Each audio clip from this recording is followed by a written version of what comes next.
Κυρίες και κύριοι, καλώς έρθετε. Η Πόντος Airlines, πολλά ευχαριστά σας, το ασόλιατε εταιρεία σε χόρτσατε τεμέτερον και έρθατε να πετούμε εντάμαν. Ο Θεός αν θέλ, σοκιντίνα παν θα είμαι στη Νέα Νιόρκη. Εγώ είμαι η Κοδέσποινα τα αεροπλανή και το όνεμαμ εν Βασιλίκη. Σε έναν ώρα πατώρα θα φάζω με σας. Ο σήμερον για τεσάς εμάιρεψαμε λάχανα με τα φασούλια, σουρβά, περέκ με το τυρίν, βαρένικα με το μιτζίν, χοσάφ και αριάν.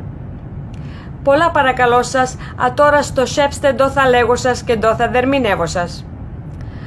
Αν τα αερόπλανο αρχινά και τα ανταλείς, μη φογούστουν αμάν και αρχινά τε τσαΐζετε, καθέστεν σον κόλο σου ναυκά, δέστε τα γαΐσια σας καμνία σου και καθέστεν τούλα.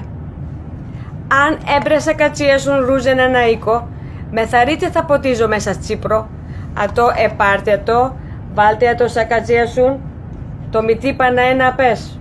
Αν εντρανώ και κυχωρεί, δώνα λέγω, ο Θεός τρανώσεν.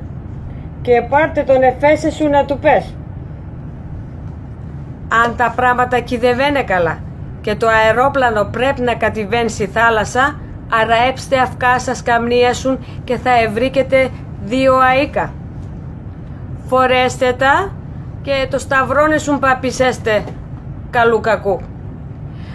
Αν τα πράγματα είνουνταν κι άλλο σιρ και λέπετε με να τρέχω αν κάσω διάδρομο και να βαρκίζω, τότε πολλά παρακαλώ σας, επάρτε τα ταυτότητα σε σουν, δάξτε τα δυνατά, γιατί ας λέγω σας, στην αναγνώριση θαείνετε τυπόπης